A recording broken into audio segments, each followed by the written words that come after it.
All right, ladies and gentlemen, this is Hilton Samuel speaking, and we want to talk about what do you do when you are experiencing an unhealthy, unhappy, toxic relationship. Before I get into this video, let me just suggest to you that you can have the full version. This is a 3 to 4 part series that I'm doing, and you can have all of them if you just click the link in the video, tell me where to send the videos and the worksheets to you, and I'll be happy to do that. Just to say that if you are in a unhappy, toxic, unhealthy relationship and you need some help, please feel free to reach out to me and I'll be happy to support you. Now, what is the cost of living in a toxic, unhappy, unhealthy relationship? Many people, most people, when they get married because they love the person that they are getting married to or have gotten married to. And that person they see would bring them happiness, would bring them stability, will give them peace of mind. They could link their lives together and make a success out of life. They could have children and babies together, one of the highest forms of fulfillment in life. They could put their finances together and build wealth together. But as time goes by, this person who you thought was going to be the person of your dreams has become the person of your worst nightmare. Your relationship has become unhealthy, but not just unhealthy. Sometimes you can go through a bad patch, don't get me wrong. Relationships and marriages are not just a bed of roses. Sometimes you have tiffs and conflicts and you go through times and where you think, is this really what I want in my life? But they are just simply patches. They pass. This too shall pass. It's almost like, in life there are times when you get a bout of flu, when, children go through the childhood diseases, but all of these are cyclical. They pass. But if you get a disease that don't pass, that goes from a simple flu to pneumonia, and you develop a simple pain in your stomach, and eventually you get ulcers, and sometimes it God forbid, and develops into a cancer, which is chronic and almost fatal. So to relationships, generally, they are not always smooth sailing, and there are times when you get in conflict, and conflict is almost necessary, because it helps you to grow and helps you to find solutions. And if you work through the conflict in a healthy way, you bond and bind together. It was surprising to me when I learned that people who are masters at relationship, people who have successful relationship, have just as much problems, and in some cases more problems and conflicts than people whose relationship fail. So it is not the problem. It is not the conflict.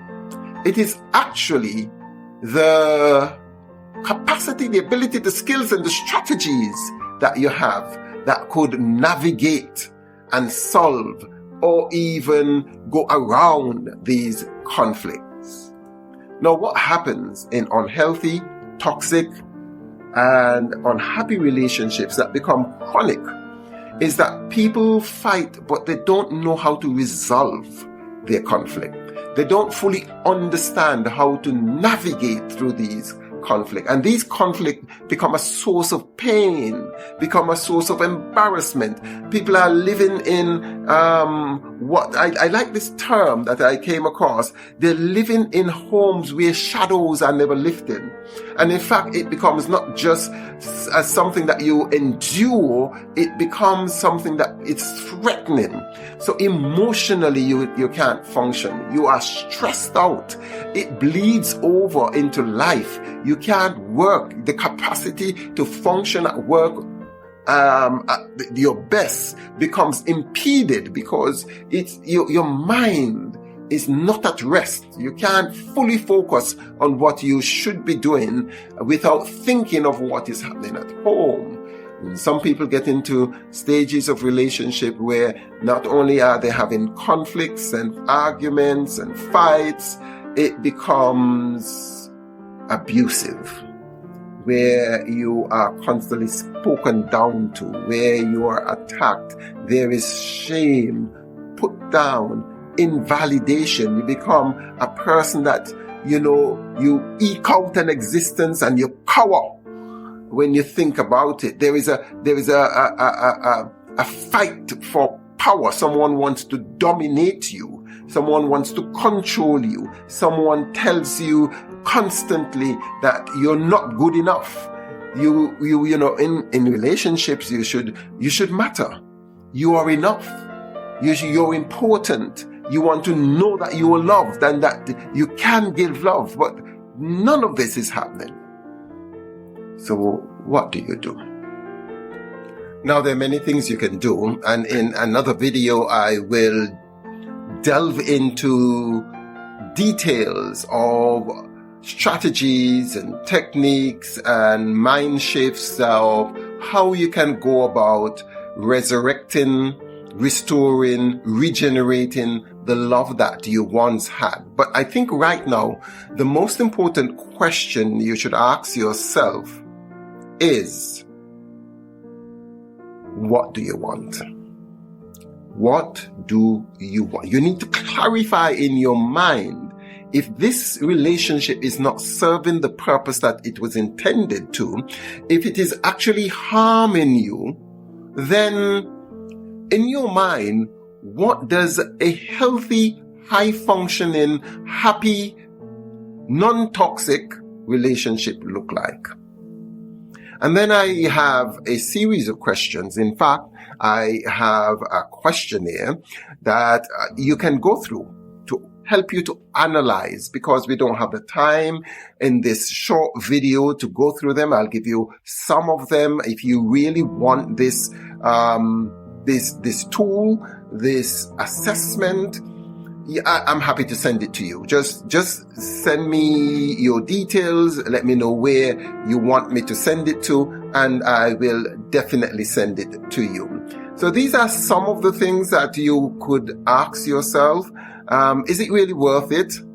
Can this relationship be actually saved? There are some relationships that cannot be saved. There are some relationships that should not be saved. And then you need to ask yourself the question, are you willing to put in the time, energy, and effort? Are you willing to make the investment? Is it worth the effort? And then here are some questions that you would have on the tool that I'm going to send to you. It's called, Is Your Marriage in Trouble? Discover the ultimate checklist to know if your marriage can be saved. There are several sections to it. Safety and well-being. You need to check, are you physically safe? Do you feel safe in the relationship? Is there a threat or history of violence? Do you feel afraid or intimidated? Has there been recent, or has there ever been physical or emotional abuse? Or has it even worsened over time? Emotional safety. Do you feel emotionally safe in expressing yourself? Do you like the type of person that you have become? Do you feel emotionally abused and manipulated? Do you feel like you have to walk on eggshells to avoid upsetting your partner? Do you feel constantly criticized, belittled, blamed? Do you feel safe in being open and honest with your spouse? Is your spouse supportive of your feelings? Are you having love and affection? There's a section on respect and communication, shared values and goals. Now, if you really want a copy of this, I'm happy to send it to you for free. It's usually reserved for the people that I work with, but I'm happy to help. Now, in later videos, I'll give you more strategies on how best to go forward if you decide and you want to go forward. Just look out for the next video.